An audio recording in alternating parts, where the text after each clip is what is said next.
2020년 9월 4일 금요일 아침입니다. 우리가 함께 읽을 말씀은 창세기 36장 20절에서 43절까지입니다. 창세기 36장 20절부터 43절 말씀, 20절부터 23절까지 읽겠습니다. 그 땅의 주민 호리 족속 세일의 자손 로단과 소발과 시몬과 아나와 다손과 에셀과 다산이니 이들은 에돔 땅에 있는 세일의 자손 중 호리 족속의 족장들이요. 로단의 자녀는 호리와 헤맘과 로단의 누이 딥나요. 소발의 자녀는 알완과 마나핫과 에발과 수보와 오남이요. 자, 이름들이 쭉 열거되고 있습니다. 세일 땅에 거주하던 호리 족속 세일의 자손들이죠. 족보입니다. 홀이라는 말은 구멍이라는 의미가 있다고 합니다. 이 호리 족속이 혈거인, 즉 굴 속에서 살던 사람이다 하는 것을 우리에게 알려주고 있습니다. 세일산 주변에서 이 석회암 동굴을 파서 거기서 거처로 삼고 살았다는 것이죠. 혈거인 이렇게 부르면 일반적으로 미개한 원시인처럼 그렇게 생각하는 경향이 있는데 본문에서는 그런 의미로 쓰인 말이 아니에요. 이들은 세일산에 근거를 두고 그 산에 동굴을 만들고 거주해서 다른 민족들의 침략을 받는 일이 적었고 그 덕분에 안정된 생활을 할 수가 있었던 것입니다. 하지만 이것은 그들을 나태하고 또 교만하게 만들었고 이로 인해서 하나님의 심판이 대상이 되고 말았습니다. 이 세일의 원주민이었던 이들은 아브라함 시대에 엘람 왕 그돌라오멜에 의해서 한번 정복당하고 또 훗날 에서의 자손에 의해서 추방당하거나 남은 자들은 에돔 족속에게 다 예속되고 봉화되고 마는 아픈 역사를 가지고 있어요. 여기서 이렇게 세일 자손의 족보를 자세하게 소개하고 있는 이유는 에돔 족속에 병합된 이 세일 족속이 그 지역에서 얼마나 오랫동안 세력을 이루고 있었는지를 보여주기 위한 것으로 보입니다. 이 세일의 7 아들은 호리 족속의 나중에 족장들이 됩니다. 특별히 여기서 22절에 나오는 딥나는 에서의 아들 엘리바스의 첩이 돼서 아말렉, 유명한 용사죠. 이 아말렉을 낳은 사람입니다. 24절입니다. 시몬의 자녀는 아야와 아나며 아나는 그 아버지 시몬의 나귀를 칠 때 광야에서 온천을 발견하였고, 여기서 온천을 발견하였다는 것은 성경에 기록된 호리 족속의 유일한 세상에서 이룬 업적이다, 이렇게 해설할 수 있습니다. 그래서 성경이 철저히 영적인 가치에 그 기록 비중을 두고 있다는 것이죠. 구속사적인 관점에서 이 온천, 이런 온천을 발견한 것은 나귀의 도움으로 말미암은 것 같아 보입니다. 지금도 사해 남동쪽 지점에는 여러 개의 온천이 있는 것을 볼 수가 있습니다. 이제 25절부터 30절까지 읽겠습니다. 아나의 자녀는 디손과 오할리바마니, 오할리바마는 아나의 딸이며 다손의 자녀는 햄단과 에스반과 이드란과 그란이요. 에셀의 자녀는 발한과 사완과 아간이요. 대산의 자녀는 우수와 아라님이 족장이라. 이들은 그들의 족속들에 따라 세일 땅에 있는 호리 족속의 족장이었더라. 아나의 자녀들 하고 25절에 시작돼요. 시본의 아들인 아나가 아니라 24절에도 나오죠. 시본의 형제 아나를 가리키는 말입니다. 따라서 여기서의 아나는 24절에 나타난 아나의 숙부인 셈이 되는 것이에요. 이 족보를 쭉 보다 보면 동일한 인물이라기보다 동명이인이죠. 같은 이름을 가진 다른 사람들이 많이 나타나는 것을 볼 수가 있습니다. 성경에 그런 이름들이 많이 있죠. 같은 이름이 많이 있습니다. 26절 보면 햄단이라는 이름이 나와요. 기쁨이라는 뜻이에요. 에스바는 총명이라는 뜻을 가지고 있고, 이드라는 월등한 자는 뜻을 가지고 있습니다. 이처럼 이 디손의 자녀들 이름이 다 좋아요. 긍정적이고 아주 지적인 것을 발견할 수가 있습니다. 아마도 그들의 삶이 아주 풍요하고 역동적이었다 하는 것을 이 이름을 통해서 우리가 추측할 수가 있습니다.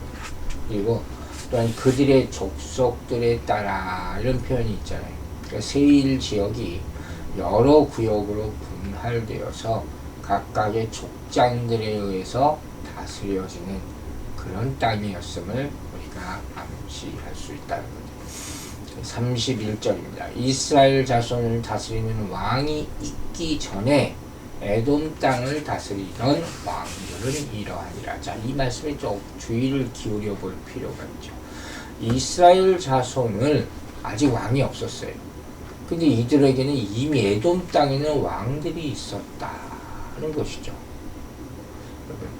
모세가 이 책을 기록할 당시에는 아직 이스라엘 왕정, 언제부터 첫 번째 왕이 누굽니까? 사울이죠.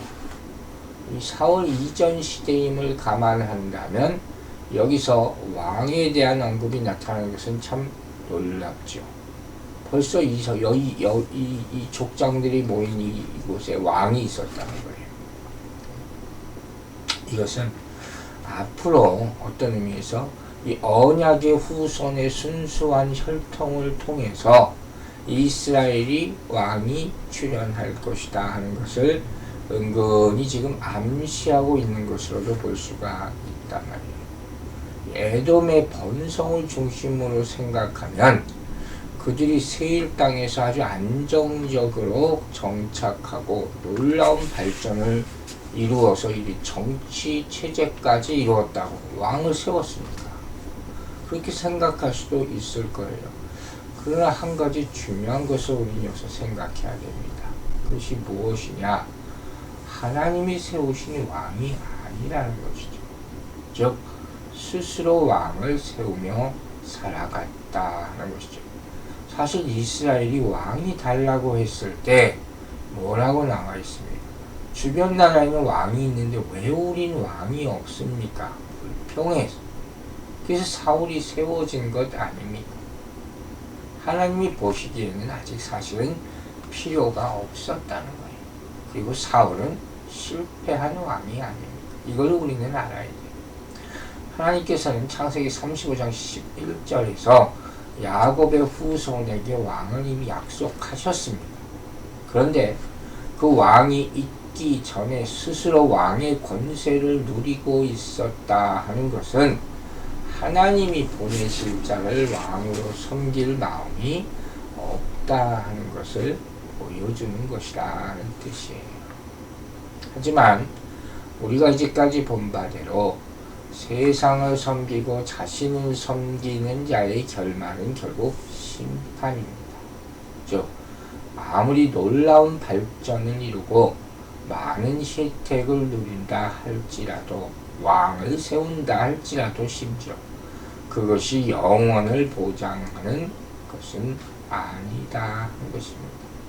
사람을 구원하고 평안을 주고 영생을 보장하는 것은 오직 예수 그리스도 뿐이십니다.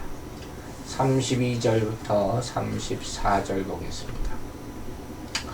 부올의 아들 벨라가 에돔의 왕이 되었으니 그 도성의 이름은 단하바며 벨라가 죽고 보스라 사람 세라의 아들 요밥이 그를 대신하여 왕이 되었고 요밥이 죽고 대만 족속의 땅에 후삼이 그를 대신하여 왕이 되었고 에돔의 왕 이렇게 표현했어요. 에돔의 왕. 야곱의 후손인 이스라엘이 애굽에서 노예 생활할 때 에서의 후손인 에돔 족속은 독립국가로서 여탄 왕정 체제를 갖추고 있었다는 거죠.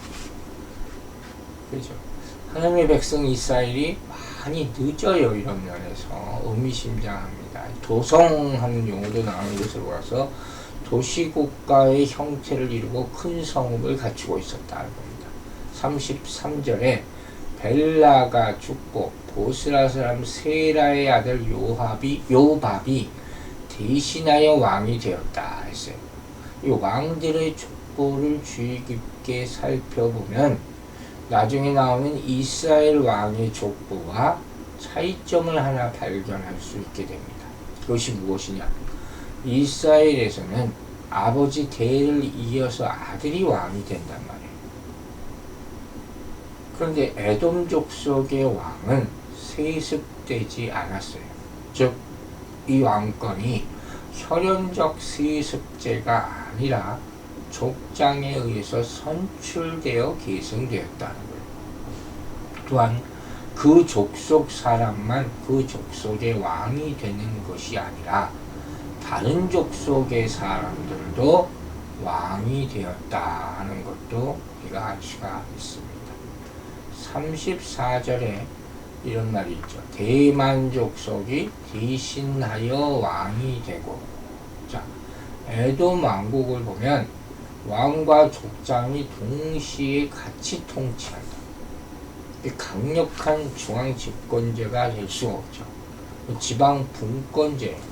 지금으로 말하면 지방자치단체 같은 의미를 가지고 있음에도 그 나라의 운영체계를 볼 수가 있다는 것이죠. 35절에서 39절까지의 말씀을 읽겠습니다.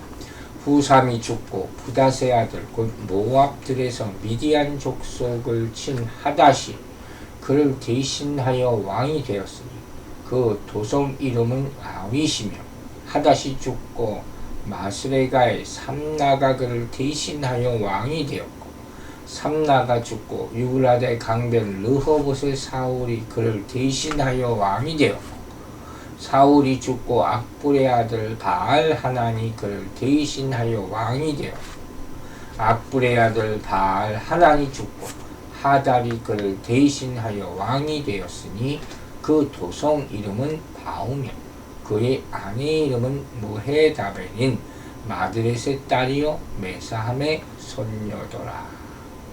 35절에 도성 이름은 아윗이라 이렇게 나와 있어요.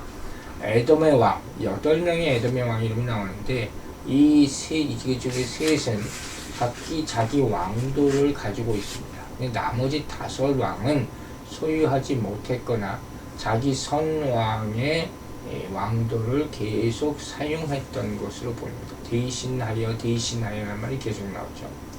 이러한 말은 다시 한번 에돔의 정부 형태가 지방 분권적인 통치 체제를 이루고 있었다는 사실을 알 수 있게 합니다. 한편 이렇게 에돔이 약한 중앙 정부의 형태를 가지고 있었기 때문에 나중에 출애굽한 이스라엘이 그들의 땅을 통과하려 할 때 크게 방해받지 않게 된다는 사실도 우리는 여기서 생각할 수가 있는 것이에요. 자, 40절부터 43절 읽겠습니다. 에서에게서 나온 족장들의 이름은 그 종족과 거처와 이름을 따라 나누면 이러하니 딥나 족장, 알와 족장, 에뎃 족장, 오홀리바마 족장, 엘라 족장, 비논 족장, 그나스 족장, 대만 족장, 밉살 족장, 막디엘 족장, 이람 족장이라 이들은 그 구역과 거처를 따른 에돔 족장들이며 에돔 족속의 조상은 에서더라. 자, 다시 한번 에서로부터 나온 족장들의 종족과 이름과 거처가 언급되고 있습니다. 종족과 거처와 이름을 따라 이렇게 구분했다는 거예요. 세일산을 중심한 각 족장의 관할 지역을 얘기하는 것이에요. 그들이 평온한 삶의 기반을 가지고 물질적 풍요를 누리고 있었던 것에 반해서 이렇게 이스라엘은 이때 어떻게 했습니까? 애굽의 학정 아래서 약속의 땅 가나안을 소망만 하고 살아야 했던 그때예요. 에돔 족속은 사실 궁극적으로 보면 소망이 없어요. 나중에 버림받게 됩니다. 이 땅의 살만을 바라던 그런 자들이었다. 본문을 우리가 계속 읽으면서 그 사실을 깨달으라 하는 것이에요. 이는 마치 고난을 감내하며 천국을 소망하고 살아가는 오늘의 성도들과 현실만 만족해서 이 세상에서 쾌락을 섬기는 쾌락의 노예가 된 사람들과 뚜렷한 차이를 보여주는 그런 구조인 거예요. 에서의 후손들이 이렇게 참 많은 것을 볼 수 있죠. 이것 또한 하나님의 약속 때문이에요.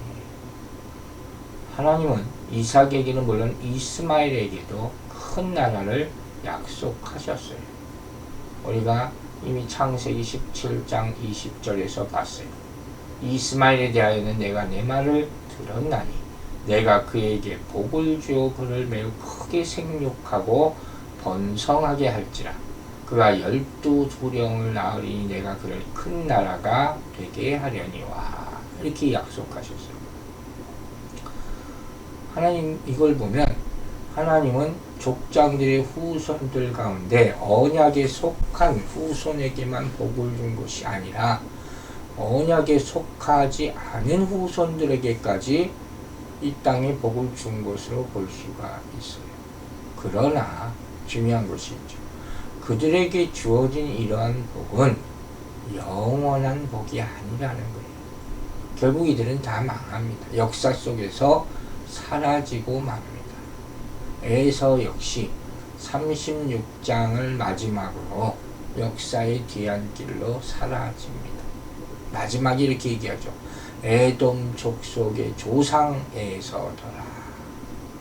역사적인 에돔 족속에 대한 소개를 마무리 짓는 그런 말씀이죠. 비록 에돔 족속의 여러 곳에서 각종 형태의 정부 형태도 있고 또 경제생활을 잘 영위하는 것을 보인다 할지라도 그들은 언약에서 제외된 후손이라는 것을 단정적으로 얘기하는 것입니다.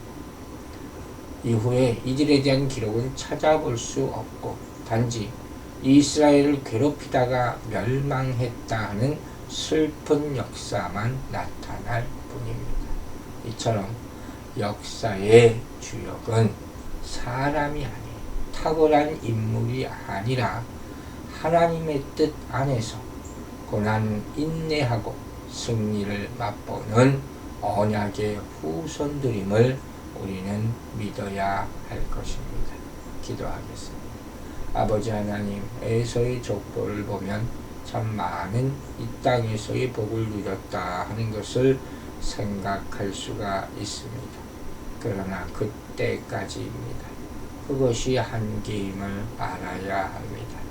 우리가 이 어둠의 세력들과 싸우면서 고난의 세월을 지나가면서 어려운 삶 가운데서 또 사탄마귀의 공격 가운데서 이 시절을 어떻게 극복하느냐에 따라 영생의 복이 달려 있음을 잊지 말게 하여 주시옵소서. 그리하여 오늘도 내일도 언약의 말씀을 붙잡고 하루하루를 살아갈 수 있도록 도와주시옵소서. 감사드리며 예수 그리스도의 이름으로 기도했습니다. 아멘.